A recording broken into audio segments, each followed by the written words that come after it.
Shri RP Sharma ji.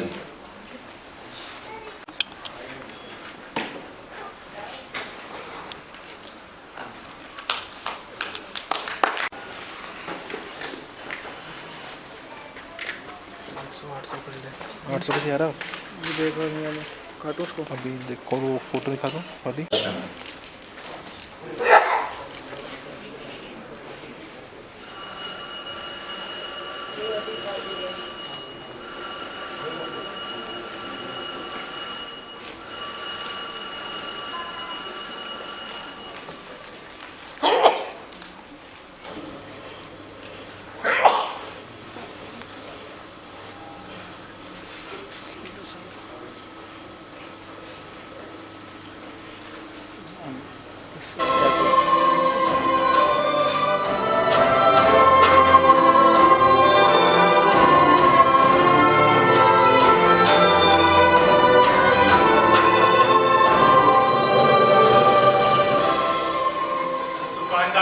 पापा की रट लगाए हुए तू पैसा बचाते हैं, एक एक सामान को गिन कर लेकर आते हैं।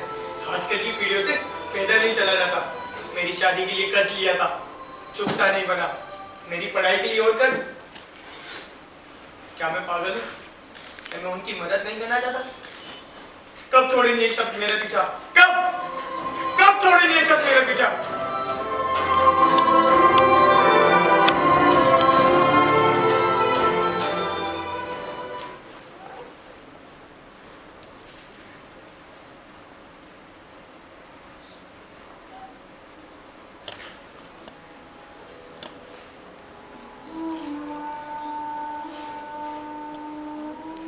अरे राम साई जी, अरे आओ समर्थ भैया, बैठिए। क्या लोगे?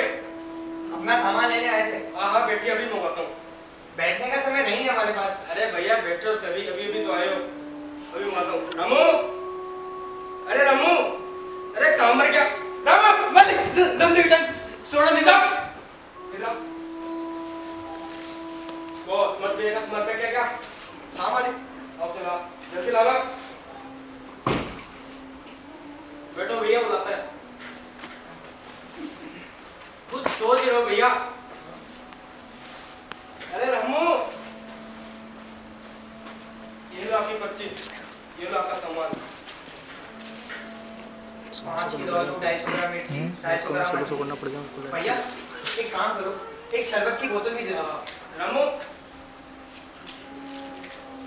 भैया सारा सामान गिन लेना। हाँ ठीक है। और सुनो भैया, आपके पापा को तो भरोसा नहीं था हमारे ऊपर। बैग से सारा सामान को बाहर निकालकर उसका मूल्य, उसकी कंपनी और एक सामान अपनी पर्ची के साथ मिला लिया करते। और तो और अपनी पर्ची से 2 बार मिलाते, फिर वापस बैग में डालते। ऐसे भैया आपने ऊपर आराम से सामान को पर्ची से मिला लीजिएगा। इतना समय नहीं है कि एक एक सामान को मिलाए बैठो। कुल मिलाकर 5000 रुपया। ये इतना बिल कैसे बना दिया आपने? अरे हाँ भैया, वो पिछला बाकी था। किसका? आपके पापा का। और आया की शरबत की बोतल। भैया एक बात बताओ। हाँ बोलो। पापा बीमार है क्या? नहीं तो। हमेशा तो पापा ही आते हैं, आज तुम इसलिए पूछ लिया। कहीं बाहर गए हैं? नहीं तो फिर अपने रिश्तेदार के यहाँ। आपको कोई काम था? अरे नहीं भैया, काम तो नहीं। और हाँ, वैसे आपके पापा हमारी दुकान के बाहर टूर पर बैठ जाते और घंटों हो जाते, बड़े ही प्रेम से समझाते। कभी कभार भैया मीठे बोलते तो डांट भी लगा देते। आप कुछ मर्जी बोलो भैया, इससे हमारा टाइम पास हो जाता। तो क्या अब हम तुम्हारा टाइम पास करें? अरे आप कहाँ, आप कह रहे बिजनेस वाले। पापा ने तो कभी नहीं बताया कि दुकानदार का पैसा बाकी है। तो भैया हमने कहाँ बताया? यह दुकान आप ही की तो है। आपके पापा सामान में बड़ा नुक्स निकालते, कहते भैया राम साहब यह सामान अच्छा नहीं दिया, वह अच्छा नहीं दिया, इसका पैसा कम कर देना, इसका हम नहीं देंगे। अगर भैया सामान की पूरी पर्ची 3000 की बनती तो हमें 2500 रुपए पकड़ा देते। बोलते नहीं, ऐसा करते 6 बार हो गया। अब आप ही सोचिए, 6 बार का 3000 का होता है। तो कर्जा लिया था, बड़ी मुश्किल से उतरा है। और फिर शादी के लिए कर्जा लेना पड़ेगा। भैया घुटनों का 2 बार ऑपरेशन करवा चुके हैं। हमारी माँ को मोतियाबिंद है, उन्हें कुछ दिखाई नहीं देता। भैया उनका भी ऑपरेशन करवाना है।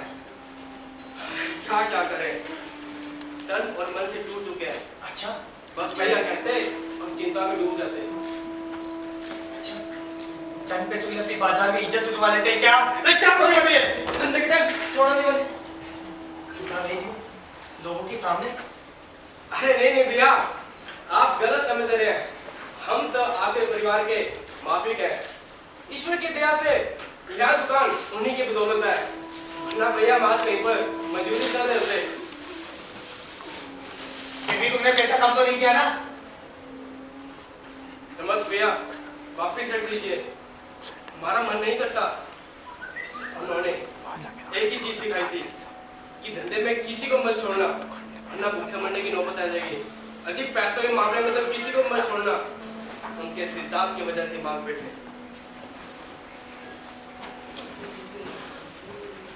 ठीक है, अपना पैसा रखो, नहीं तो भूखे मरने की नौबत आ जाएगी। हम तो यहाँ अपना सामान लेने आए थे, तुम्हारी राम कथा सुनने नहीं। कुछ भूल जाएंगे तो घर में दिक्कत हो जाएगी। अब तुम्हारा और हमारा कुछ भी बाकी नहीं रहा। अरे रुको भैया, बोलो। भूल जाओगे तो पर्ची भेज दीजिएगा, हम घर तक ही पहुंचा देंगे। क्या तुम घर पर भी सामान पहुंचाते हो? जी हाँ भैया, पहले तो ये सारा सामान आपके घर तक ही जाता था। जब से आपके पिताश्री मतलब लक्ष्मी नारायण जी इस दुकान पर आने लगे तो बंद कर दिया। कहते हैं भैया राम साहब, हमारे घर से तुम्हारी दुकान 2 कदम दूर है, पैदल चल लेते हैं, बड़ा ही आराम मिलता है। आजकल की पीढ़ी को तो पल पल में गाड़ी चाहिए। 2 पैसा बचाने के लिए क्या नहीं करते। अरे गरीब आदमी दिन रात मेहनत करता है, फिर जाके किसी गरीब के घर का चूल्हा जलता है। छोड़िए, आप तो भैया ये बताओ कि आपके पापा कब आएंगे? कभी नहीं। जी क्या मतलब? तुम अपना पैसा लो, तुम्हें समझ में नहीं आएगा। अरे रुको भैया, अब क्या है? आपके पापा को राम राम कहेगा और कहेगा कि भैया राम साहब किराने की दुकान वाले ने याद किया है। बोल दूंगा। और कुछ? जी बस। संभालो। अरे बाकी पर है क्या?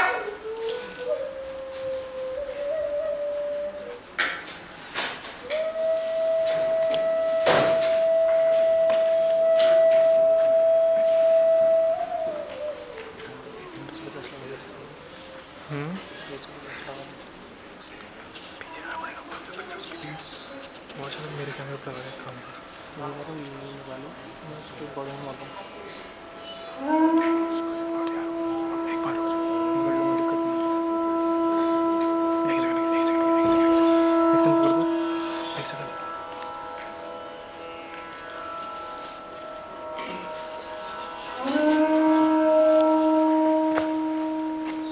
खुद तो जब भी घर के बाहर निकलेंगे तो आंखों में काजल लगाए हुए निकलेंगे, मुंह में पान चबाए हुए निकलेंगे।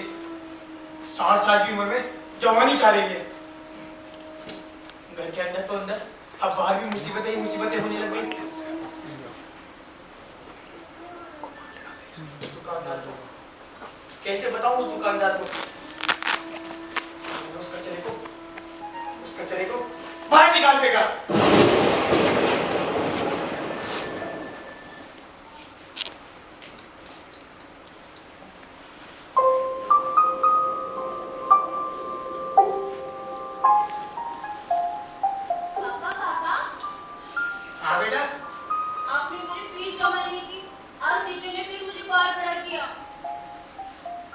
कितना देना है बेटा? 2000।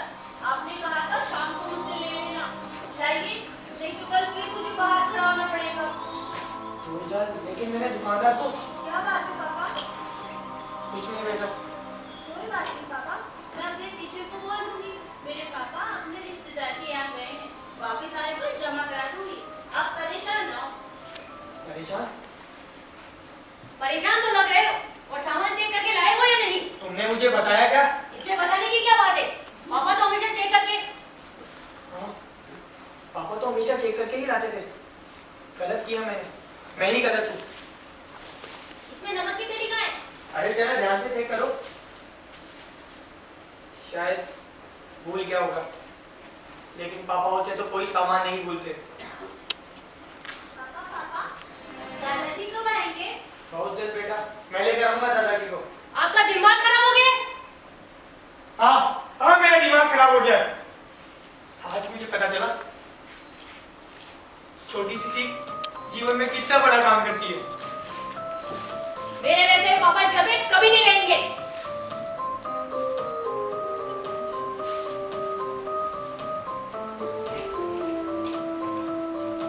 तुम चाहे रहो या ना रहो, मैं लेकर आऊंगा माता पिता को इस घर में वापिस। इतने दिनों से मेरे मस्तिष्क पर पर्दा पड़ा हुआ था।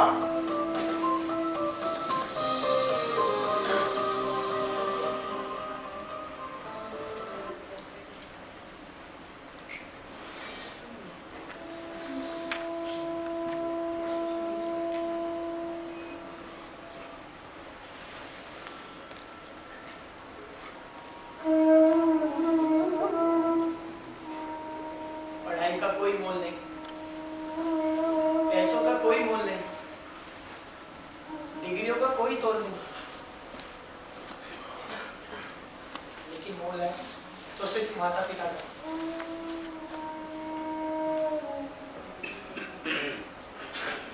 जब मेरी जिंदगी ने पहली बार आँख खोली तो माँ का मुस्कुराहट भरा चेहरा मेरी नजरों के सामने था।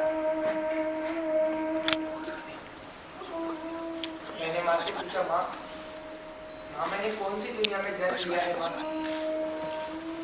माँ अपने इशारों में पूरी दुनिया को समेट देती और कहती, छल, कपट, धोखा, नफरत, प्यार, मोहब्बत, इसी का ही नाम जिंदगी है बेटा। और मैं ये सुनकर इतना जोर से रो पड़ता कि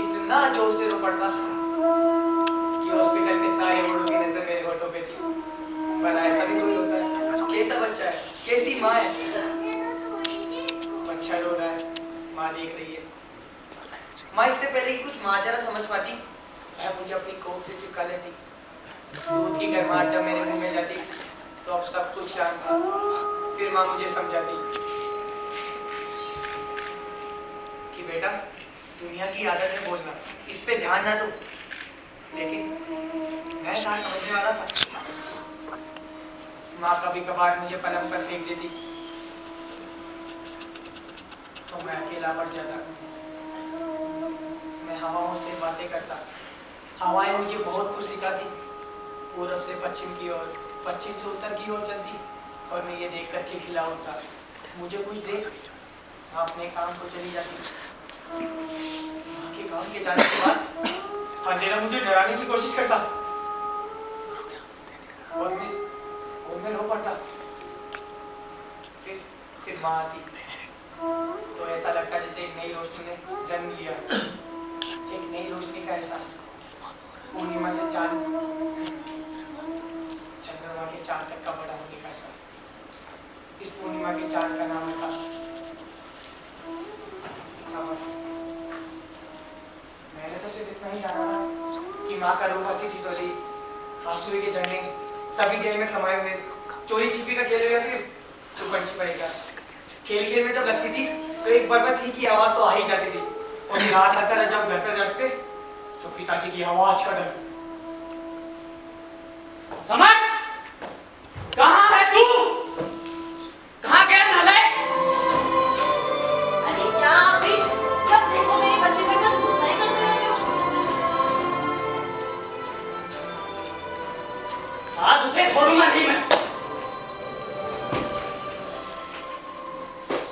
पिताजी का डांट लगाना और माँ का समझाना यूं सर के ऊपर से गुजरता था। मेरा मन खेल में कम और साइबर कैफ में ज्यादा था। गेम्स की जादू की लकड़ी मुझे बहुत अच्छी लगती थी। ट्विटर, मैसेंजर, फेसबुक, व्हाट्सएप बहुत अच्छी। और जब साइबर कैफे को पैसे देने की नौबत आती तो पिताजी की पेन की जेब में एक गांधी छाप कर पढ़ाई 9 दिन चले 2.5 कोस। माँ जब भी मुझे घर से ट्यूशन की ओर भेजती तो दिमाग और मन दोनों ही शरीर पर हावी हो जाते। अब भला कौन मुझे इधर की डंडी खींचे उधर को, उधर की डंडी इधर को। अब भला दौड़ तो ये भी कोई जोड़ने की चीज है, पर कौन माता बच्ची करे उस गणित से। मैं भाग कर उस साइबर कैफे की केबिन में चाकर बैठ जाता और ऐसा लगता है जैसे सारा ज्ञान का खजाना यही हो। और घंटे तक वह देखना जो आज तक किसी ने ना देखा हो। और घंटा खत्म होने के बाद हम चौराहे पे वैसे ही मिलते, वैसे ही घर को साथ जाते जैसे साथ निकले हो। माँ सोचती बेटा बहुत मेहनत करके आया है। वर्षों के बाद जब परिणाम आता तो पता चलता समझ तो गेस के नंबरों से पास हुआ है, फिर क्या था? समाज, मोहल्ले वाले, स्कूल, यार दोस्त सब मुझ पर चढ़ जाते। ये तो नहीं चल रहा है, आवारागर्दी करता है, दारू पी के शराब चलाता है, फलाना ठिकाना। और फिर पिताजी कहते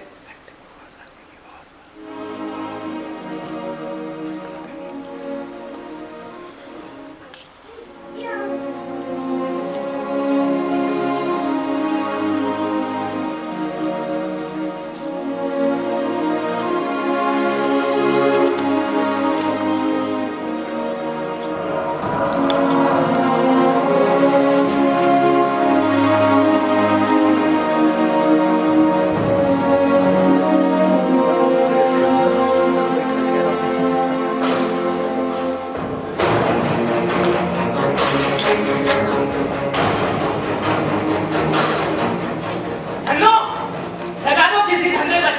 पढ़ाई में नाम कर लिया आपके बेटे ने। करता तो है, रोज कोचिंग जाता है, थक हार कर आता है बेचारा। 2 रोटी खाना भी कम कर दिए, अब क्या उसे फांसी पर ही चढ़ाओगे?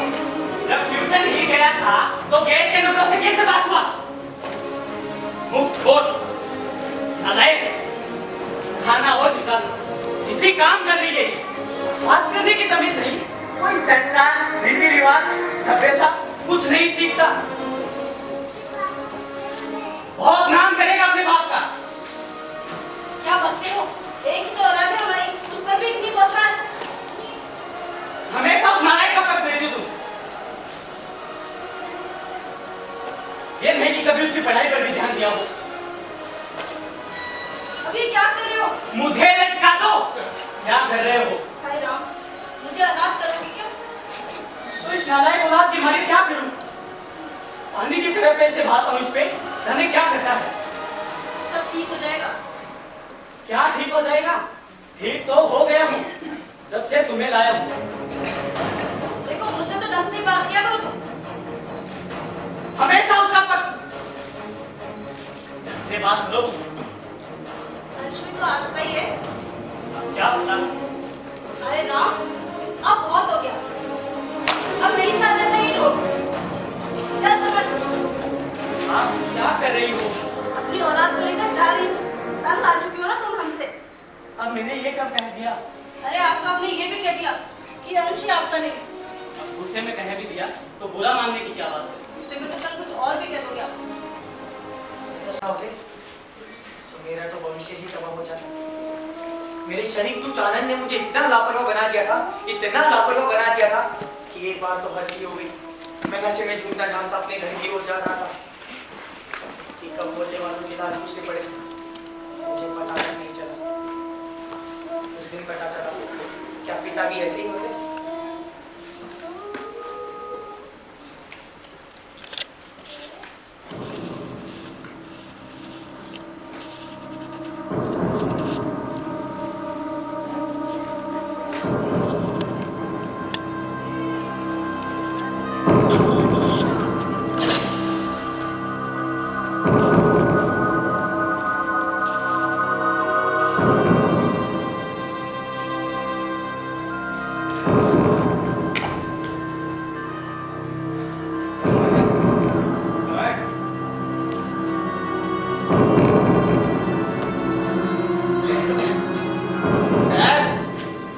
लड़की छेड़ता है गाड़ी लगा के चलाता है देखा लो मारो साले को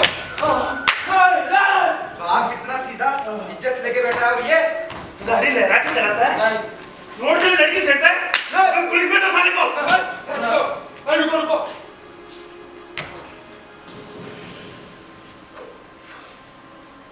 बच्चे नहीं जा रहे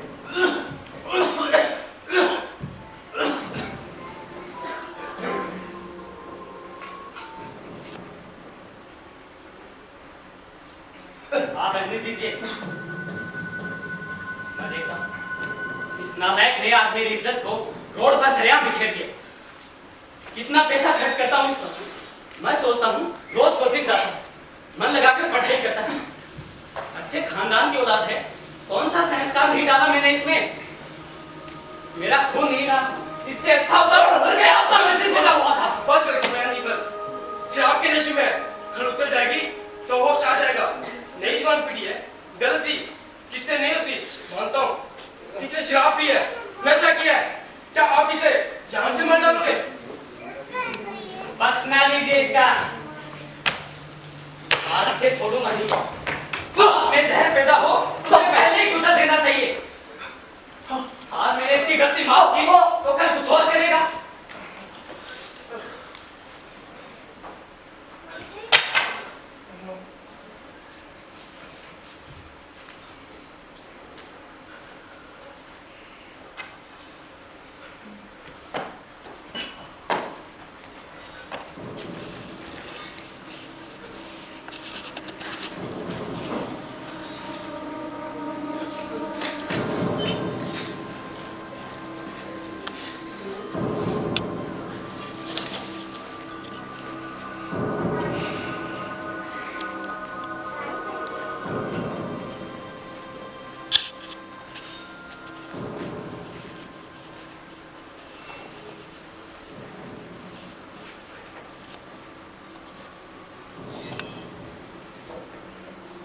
हाय राम, ये क्या हुआ तुझे? समर, आप बताते क्यों नहीं? क्या हुआ मेरे बेटे को? ये नशा किया समर? वो दोस्त की माने मां। दोस्त कहेंगे तो तू गड्ढे में कूद जाएगा। अरे दोस्त कहेंगे तू भूसा खा दे तो तू खा लेगा। दोस्त कहेंगे बेटा इज्जत अपने हाथ होती है। और नशा तेरा शरीर खराब कर देगा बेटा। मैंने तो कभी नशा नहीं किया। नशा नाश करता है। हमारे खानदान में कभी किसी ने नशा नहीं किया। और उनकी हालत देख जिनके परिवार में नशा करते हैं। पीढ़ियां समाप्त हो गई। कोई सुख चैन नहीं है उनके घर में। आज तू नशा करेगा, कल तेरी औलाद, फिर उसकी औलाद, सिवाय दुख दर्द और जिल्लत की जिंदगी के कुछ नहीं होगा। दोस्त कहेंगे इसको तो। तेरे पिताजी मारते नहीं तो तुझे मोहल्ले वाले पुलिस में दे देते। मेरा कैरियर खराब हो जाता बेटा। वो तुझे इतना मारते कि तू मर जाता। तेरे पिता ने मन में पत्थर रखकर तुझे मारा भी। घर आकर तुझसे प्यार भी किया। इतना लगाव रखते हैं तुझसे। और तू इनकी औलाद होकर से गंदे कर्म करता है। गुस्सा तो सभी को आता है बेटा।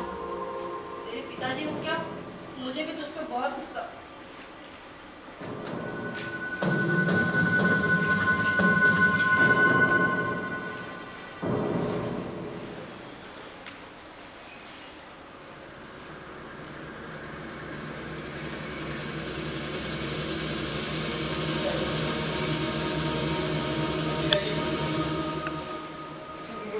मुझे माफ कर दीजिए पिताजी। मैं आपसे वादा करता हूँ मैं शराब को आज के बाद हाथ तक नहीं लगूंगा। मुझे माफ कर दीजिए पिताजी। मैं आपसे वादा करता हूँ मैं मेरे सारे आवारा दोस्तों को छोड़ दूंगा। मुझे माफ कर दीजिए पिताजी। मुझे माफ कर दीजिए पिताजी। मुझे माफ कर दीजिए। उसमें मैं अपना अक्स देखता हूँ। वाकई मेरे संस्कार मीठे नहीं है जो मैंने तेरे अंदर बोए थे। गलती तो हो जाती है, लेकिन गलती को मान ले तो दोबारा गलती ना करे वो इंसान है। मुझे गर्व है बेटा तुम कि तू फिर से गलती नहीं करेगा।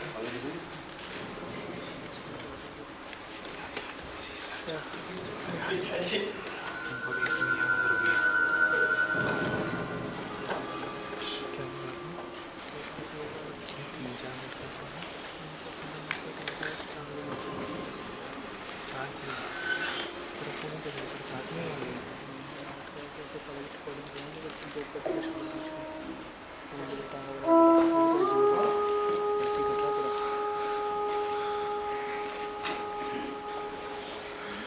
पिताजी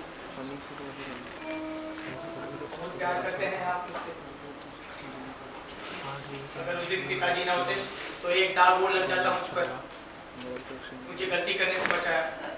बचपन से लेकर आज तक मुझे बहुत अच्छे संस्कार सिखाए थे। चोरी मेरे दोस्तों ने की, नाम मुझ पर आया। और उस दिन मेरे पैरों तले धरती ही खिसक गई जिस दिन पुलिस घर पर आई थी।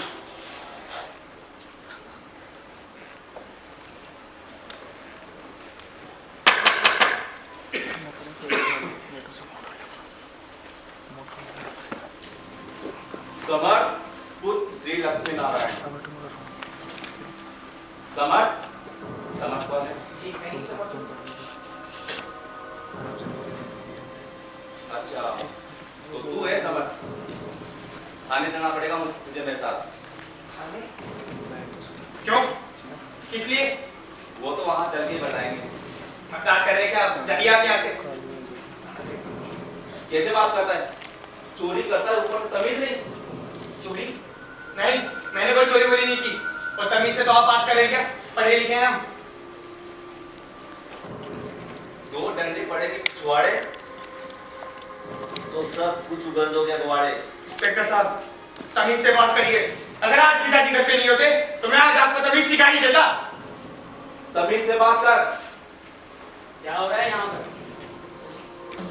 अरे लक्ष्मी, आप कहिए, कैसे आना हुआ? जी एक चोरी का मामला है। कह तो नहीं सकता, लेकिन रिपोर्ट में नाम है समर्थ का। एक ज्वेलर के घर चोरी हुई है, उसी के सिलसिले में बात करने आए थे। लेकिन आपका समर्थ तो तमीज नहीं सिखाई से। समर्थ, क्या बात? घर में आए मेहमान से ऐसा व्यवहार करते हैं? अरे दुश्मन भी घर आ जाए तो उसका भी आदर करते हैं। चलिए माफी मांगिए इंस्पेक्टर साहब से। आप भेजिए इंस्पेक्टर। क्या लेंगे आप? चाय कॉफी? ये है जी, चाय कॉफी तो हमेशा चलती रहती है। आज और भी बहुत काम है जो निपटाने हैं।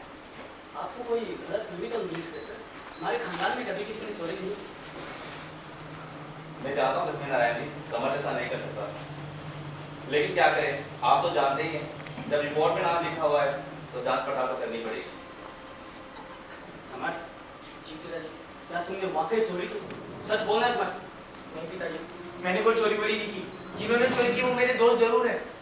मैंने तुम्हें कहा था ऐसे दोस्तों का साथ छोड़ दो। पिताजी, जब उन्होंने चोरी की योजना बनाई थी तभी मैंने उनका साथ छोड़ दिया था।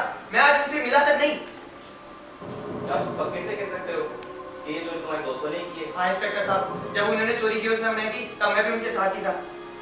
फिर तुम्हें डरने की कोई जरूरत नहीं, तुम गवाह बन जाओ और हमारे साथ हो, तुम्हें कुछ नहीं होगा। नहीं, अगर मेरे दोस्तों ने कुछ ऐसा वैसा कर दिया तो इसमें मेरा नाम क्यों? पुलिस कुछ नहीं करेगी बेटा। तुम अपना विवेक भी काम में लो, क्या सही है क्या गलत। जाओ बेटा, मेरा आशीर्वाद रहे तुम्हारे साथ। पापा, मुझे डर लग रहा है पापा। डरो नहीं बेटा, अभी कितनी परिस्थितियों से निकलना है तुम्हें। तुम्हारी माँ को समझा कर मैं भी आ रहा हूँ। पापा आओगे ना? अब चलो।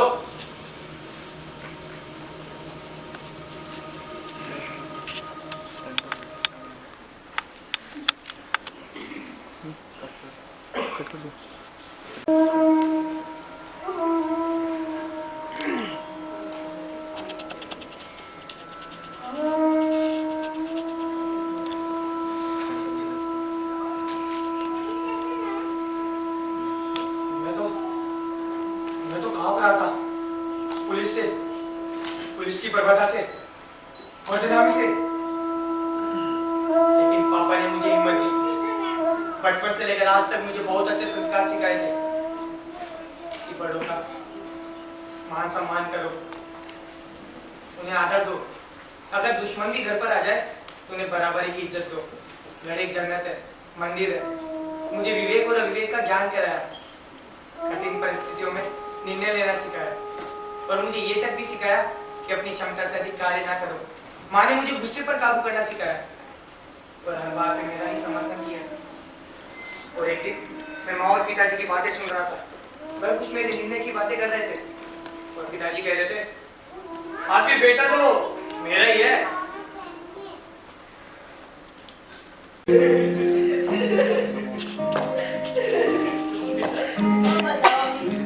तो तुम्हारा बेटा हाथ से निकल रहा है। अब क्या कर दिया उसने? क्या कर दिया उसने? ये पूछो सम्मुखी माँ, क्या नहीं किया उसने? पहेलियाँ सुलझाओ, जल्दी बताओ। सुलझाओ नहीं, बुझाओ बुझाओ, पहेलियां मत बुझाओ। हाँ हाँ ठीक है, अब बताओ अभी। मुझसे कह रहा पापा क्या सब्जेक्ट कुछ समझ में नहीं आ रहा। मेरा मन तो पेंटिंग में है, कराटे में है, वकालत की डिग्री लेने में, और हाँ वो थिएटर और फिल्मों में जाने की। एक मन कहता है इंजीनियरिंग करके बैठा कोई प्राइवेट काम ही कर, तो एक मन कहता है एक वर्ष बचा है उम्र दराजी का, उसे ही दे दूं, कहीं सरकारी नौकरी लग जाए। तो आपने क्या कहा? क्या कहता? पहले तो सुनता रहा उसकी रस कहानी, फिर मैंने उसका मन पकड़ ही लिया। कैसे? वो ऐसे कि जब हम आपके प्यार में पड़े थे तो हम भी ऐसे ही थे। किसी लड़की के प्यार में पड़ जाओ तो कई तरह के विचार आते हैं अपने मन। बस ऐसी थी उसकी कहानी जो वो सुना रहा था अपनी दिशा से भटका हुआ। कैसी कहानी? बहुत भोली हो तुम। तुम्हारा बेटा गया। कहाँ पे? अरे भाई तुम्हारा बेटा गया। बताते क्यों नहीं? कहाँ गया? तुम्हारा बेटा हाथ से गया। अजी कहाँ गया? किसी के प्यार में पड़ गया है। क्या कहते हो? मुझे पसंद नहीं। तुम्हें तो कुछ भी पसंद नहीं। फिर क्या कहा उसने? क्या कहता? हमने कहा बेटा तुम किस रास्ते पर चल रहे हो? 31 वर्ष के हो चुके हो तुम, और विदेशों में तो 16 की उम्र में घर से बाहर का रास्ता दिखा देते कि जीवन यापन स्वयं करो, और यहाँ तुम्हें एक पीढ़ी से पालते हैं। कब तक पालेंगे? खबरदार, 1 वर्ष और है तुम्हारे पास अपना कैरियर बनाने के लिए। और जिस लड़की की तुम बात करना चाह रहे हो कैसे खुश रखोगे उसको? तो आपने क्या कहा? बस यही कि सबसे पहले अपना कैरियर बनाओ और लड़की की तरफ देखना भूल जाओ। अगर वो तुमसे सच्चा प्यार करती है तो तुम्हारा नौकरी लगने तक इंतजार करेगी। इंजीनियरिंग करके कब से बैठे हो? कोई प्राइवेट काम ही कर लेते, लेकिन कहता है करूंगा तो सरकारी। अरे सुनो, तुम बताओ 1 साल बचा है, अगर नौकरी नहीं लगी तो क्या होगा? तो क्या कहा समर्थ ने? क्या कहता? आखिर बेटा किसका है? मेरा। नहीं मेरा। कहा ना मेरा। नहीं मेरा।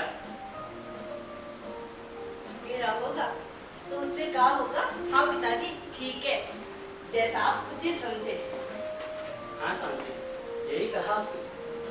आखिर बच्चों में संस्कार के भी तो माहिर डालते हैं। आज के समय में संस्कार डालना कितना मुश्किल है शांति। तुमने कितना संघर्ष करके अच्छे संस्कार डाले। शांत हो जाइए। आपका अनुशासन नहीं होता तो हमारा बच्चा बिगड़ जाता, और वैसे भी पिता के अनुशासन के बगैर बच्चे गलत दिशा की ओर ही बढ़ते हैं। और ये तो आपको प्यार और आपका दिलाया है कि हमारा समर्थ कब से घर पर ही रहता है। वो कर भी क्या सकते हैं सन्नो, हमारे बुढ़ापे के लाठी का सहारा तो समझ जैसा भी है अपना है, अपना चाहे काम नहीं करता लेकिन वो उससे नफरत तो नहीं कर सकता। लड़ता है, झगड़ता है, कभी कभी गुस्से में होकर दोस्तों के यहाँ चला जाता है, तो मन को एक डर लगता है कहीं हमेशा के लिए छोड़कर चला गया तो हमारा क्या होगा। फिर भी प्यार दुलार करके यही तो लेकर आता हूँ उसे।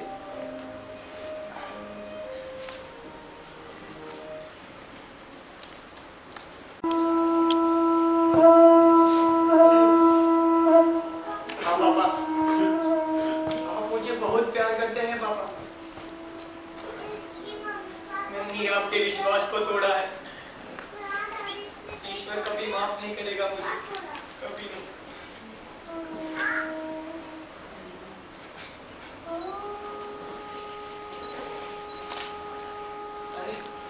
अरे इस पत्थर को तो तराशा आप लोगों ने ही कहा। ये दुनिया ही नहीं समझ पाएगी इस पत्थर की पूजा करती है।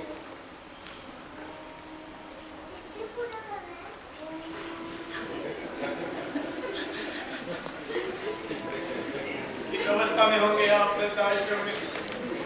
किस अवस्था में?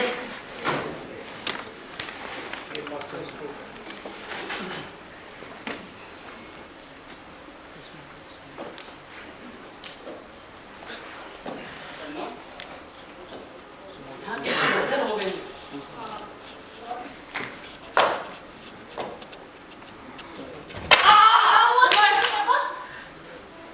क्या हुआ? मैं आती हूँ किसी को बुलाकर।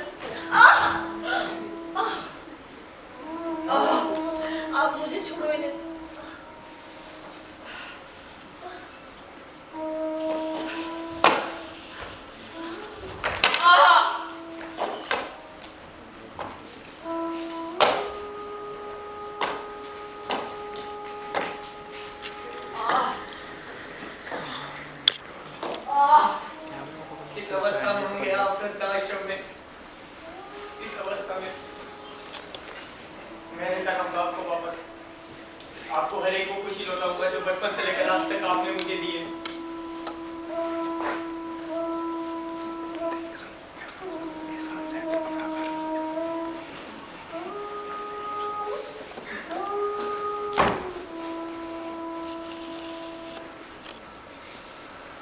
माँ,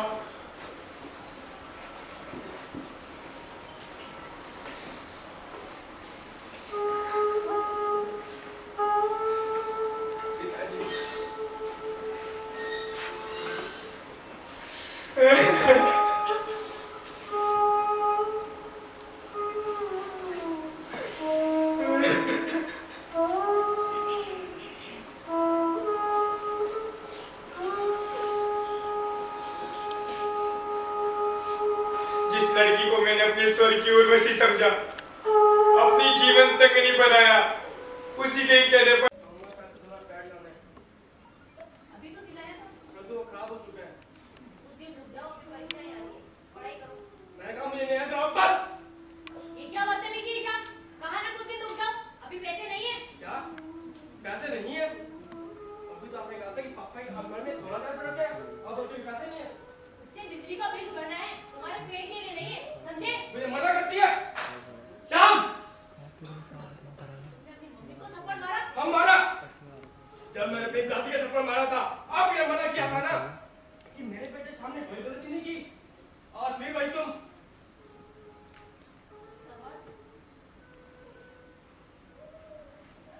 बोए पेट खजूर के आम कहाते होए, उस दिन यही कहा था ना पिताजी ने।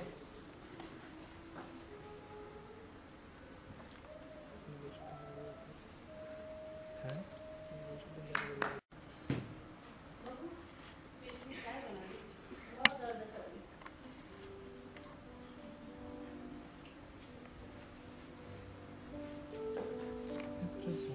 ओए पेड़ खजूर का आम कहाँ से बोए? क्या बकते आ रहे हो? किसने खजूर का पेड़ लगाया है? अरे सन्नू, अपने पड़ोसी अग्रवाल जी कब से कहता लड़के का ध्यान रखो, सुनते ही नहीं। आज लड़का बिगड़ गया, जुबान चलाने लगा अपने पिताजी से। ओए पेड़ खजूर का आम कहाँ से बोए? अच्छा ठीक है, आप हाथ को धो लीजिए, मैं आपके लिए खाना लगा देती हूँ।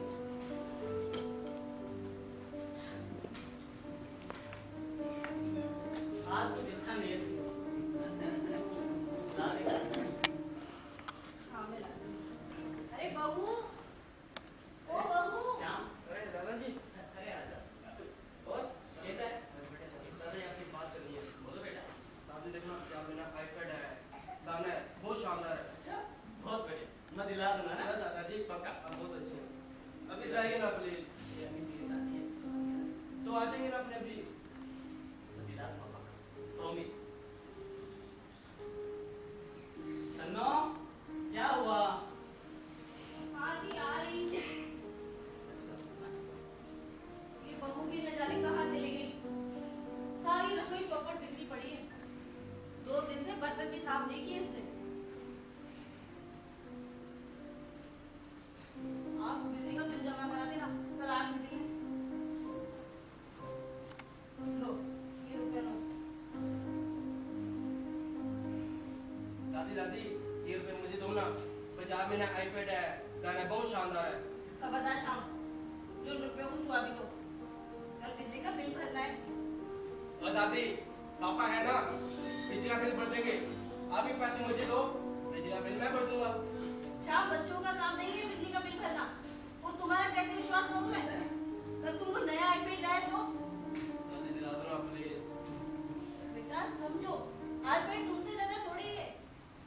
कल बिजली का बिल जमा नहीं हुआ तो हमारे घर में लाइट नहीं आएगी। और वैसे भी हाथ बहुत तंग है। बस मैं ये पैसे लेके जा रहा हूँ। खबरदार शाम, रखो रुपए। शाम रुपए रख। मेरे मम्मी और तेरे पापा बिजली का बिल तक नहीं भर सकते। कल जमा नहीं हुआ तो? वैसे भी तेरे दादाजी की पेंशन पे ही घर चल रहा है। अच्छा, जरा हम भी तो सुने किस चीज पे घर चल रहा है। मुफ्त की रोटियां मिल जाती है, दिन रात आपकी सेवा करते रहे। आज तक मेरी माँ ने मेरी 2 रुपए के लिए मेरी इज्जत नहीं उतारी, समझती हैं आप? अरे बहू, मामा दादी को बोलिए ना, बाजार में